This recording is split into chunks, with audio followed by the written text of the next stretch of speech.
아까 저 전직 수방사령관 이진우 전 수방사령관의 증언을 화면을 잠깐 만나봤지만 윤 대통령 눈을 지그시 감은 채 별다른 표정 변화 없이 듣고 있었잖아요.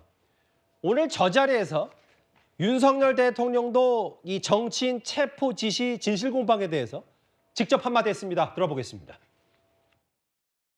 우리가 이제 어떤 탄핵 사건이 다른 범죄 형사 사건하고는 조금 다릅니다만은 실제 어떤 일어난 일, 예를 들면 정치인들을 체포했다든지 또 누구를 끌어냈다든지 어떤 그런 비위 내지는 이런 어떤 일들이 실제 발생을 했고 또는 현실적으로 발생할 그 일을 할 만한 가능성이 굉장히 높을 때 이것이 어떤 경위로 이렇게 된 건지 누가 지시를 했고 이렇게 보통 수사나 재판에서 얘기가 되는데 이번 그 사건을 보면은 실제 아무런 일도 일어나지 않았는데 지시를 했니 지시를 받았니 이런 얘기들이 마치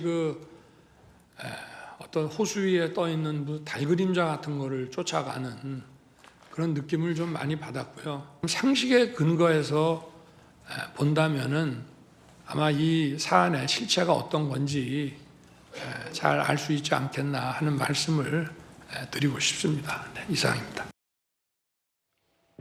이런 표현을 먼저 썼네요, 대통령이.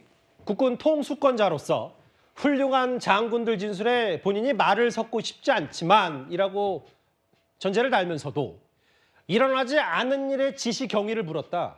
마치 호수 위에 달 그림자 쫓는 느낌이다. 이동학 의원님, 그러니까 윤 대통령 얘기는 체포 지시 말도 안 된다라는 얘기를 하고 있네요. 저렇게 주장을 하실 수 있지만 저런 표현을 하는 것이 대국민 염장을 지르려고 하는 것이 아닌가 싶은데 지금 본인 때문에 지금 대국민 비상사태거든요. 경제적으로도 굉장히 힘들고요. 외교적으로도 그렇습니다. 그런 상황을 본인이 만들어놨는데 지금 저런 시적 표현을 해서 오히려 국민을 우롱한다는 생각이 들었고요. 저게 지금 허상을 쫓는다라는 비판을 지금 하고 있는 거잖아요. 근데 오히려 허상을 쫓았던 건 대통령이라고 생각을 해요. 왜냐하면 지금 대통령이 2년 반 동안 야당을 제대로 만나지도 않았고 뭔가를 협상하려고 하지도 않았지 않습니까? 그래놓고 본인이 거부권 25번 이걸 행사하면서 완전히 자기 마음대로 하지 못하게 한다고 저렇게 비상계엄령을 내립니까? 그것이 전시상태고 이게 국가 비상사태였습니까?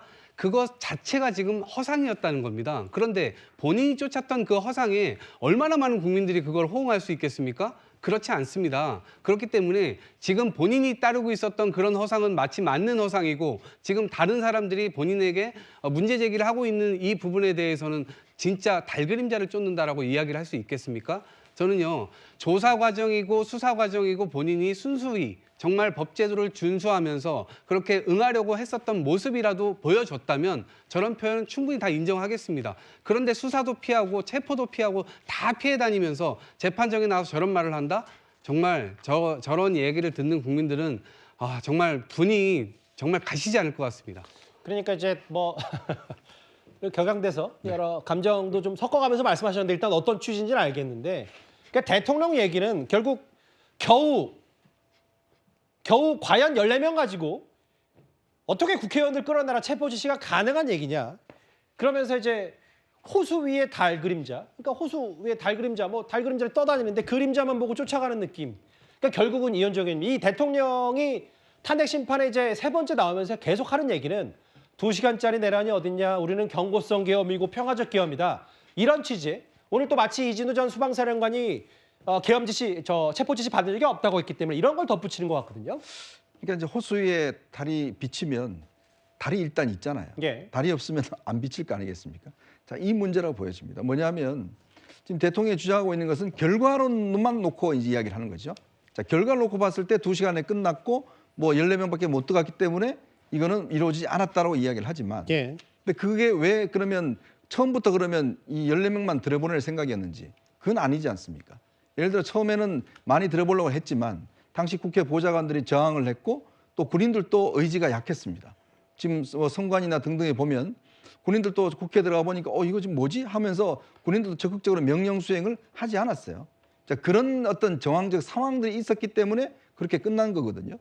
근데 지금 대통령은 처음부터 내가 그렇게 하려고 그랬다라고 주장을 하고 있는 것이고, 객관적으로 보면 그렇게 하려고 했는데 실제로 집행하는 단계, 수행하는 단계에서 군인들이 제대로 못 들어갔고 저항이 심했고 결과는 그렇게 된 거지 않겠습니까? 그러니까 지금 이건 아마 이제 판단은 대통령은 자꾸 결과만 놓고서 나는 그렇게 하려고 했다라고 이야기를 하지만 그러나 처음에 계획 자체는 1,000명을 동원했고 그다음에 동원하려고 그랬고 그리고 국회에 실제로 들어갔지만 저런 저항에 부딪혀서 수행을 못했고 왜 못 들어가느냐라고 이제 질책을 했고 결국은 중과부적이라는 이야기 마찬가지로 결국은 어떤 힘이 약해서 못 들어간 것이지 처음에 의지가 없었던 것은 아니지 않느냐라는 부분에 대한 이제 논쟁으로 이어질 것 같아요.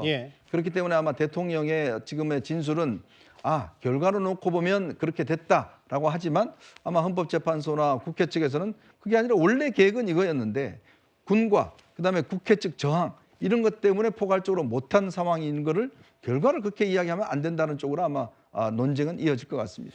일단 첫 번째 증언대에선 이진우 전 수방사령관은 대통령의 주장과 비슷한 취지의 얘기를 했고 바로 1시간 반 뒤에 그 여인영 전 방첩사령관의 오늘 5차 변론기일 증언도 있었거든요.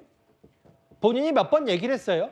계엄의 소신을 밝히다가 김영현 전 장관과 언성을 높였다. 그리고 그건 사실이다. 나는 계엄을 반대했다. 뭐 이런 뜻이겠죠. 정치인 체포 지시 관련해서 다른 진술들이 많다. 굉장히 다른 진술들이 많다는 점을 이해해달라. 또 있나요? 조지호 경찰청장에게 체포 명단을 알려줬지만 기억은 일부 다르다. 여기까지만 중간 정리하면요. 김진욱 대변인. 그 여인영 전 방첩사령관도 본인은 계엄에 반대를 했고 실제로 정치인 체포 지시, 대통령이 체포 끌어내라 지시했냐 부분에 대해서는 좀 더 들여다보고 이 부분이 국회 측이나 혹은 언론에 보도된 것처럼 보여지는 게 다는 아니다. 어떻게 받아들이세요? 지금 여인영 방첩사령관도 좀 전에 우리가 논의했던 이진우 수방사령관처럼 본인 자신이 지금 중요 임무 종사자로서 지금 기소되었고 재판을 앞두고 있는 사람 아닙니까? 그렇다면 어디까지나 본인에게 유리한 쪽으로 진술을 할 수밖에 없는 사정이 있다라는 것을 감안하고 얘기를 들어야 될 것 같습니다. 지금 본인도 얘기합니다만 본인이 지금 그 계엄을 사전에 함께 모의할 이유가 없었다. 다만 김용현 전 장관하고 그 여러 차례에 걸쳐서 이 계엄에 대한 부분에 대해서 반대했고 또 식사 자리에서 목소리 높여가지고 싸우기까지 했다라고 얘기하고 있고요. 또 그 지금 정치인들에 대한 체포 관련해서도 다른 그 내용들이 있다라고 하지만 결과적으로 보면 정치인에 대해서 체포를 하려고 했었던 그런 부분들에 대해서는 부인하고 있지 않습니다. 저 부분은 동의를 하는 거예요. 따라서 지금 여인영 장관이 불러줬다는 명단, 또 홍장원 그 1차장이 받아 적었다라는 명단, 물론 약간 일부 기억의 착오 때문에 명단이 다를 수는 있지만 어쨌든 정치인을 체포해야 하고 그 정치인 명단을 불러줬다라는 그 근본적인 사실에 대해서는 큰 변화가 없다라고 보여지기 때문에 오늘 뭐 여인영 그 방첩사령관이 지금 진술하고 있는 것 이런 부분들에 대해서는 아마 이 헌법재판관들이 상당히 주의 깊게 듣고 있고 지금 이 부분이 굉장히 윤석열 대통령에게는 좀 부정적인 그런 그 영향을 미칠 수 있겠다라는 생각이 듭니다. 반면 이제 김진욱 대변인은 이런 증언들이 오히려 되레 윤 대통령에 불리할 수 있다.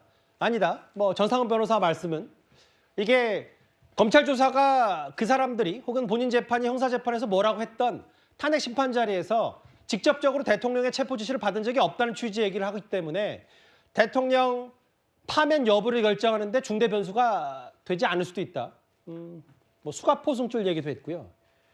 이진우 전 수방사령관, 여인영 전 방첩사령관 관련 증언을 만나봤고 아마 지금이 저희 저녁 6시 10분을 지나가고 있는데 아무래도 오늘의 키맨은 이 사람일 것 같습니다. 홍장원 전 국정원 1차장.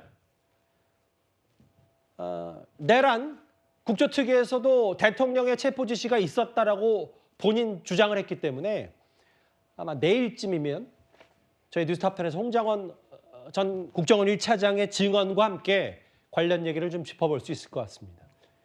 지금도 이어지고 있는 헌법재판소에 이어지고 있는 5차 변론기일 정치인 체포 대통령의 지시가 있었냐라는 진실공방 얘기까지 속보로 하나하나 만나봤습니다.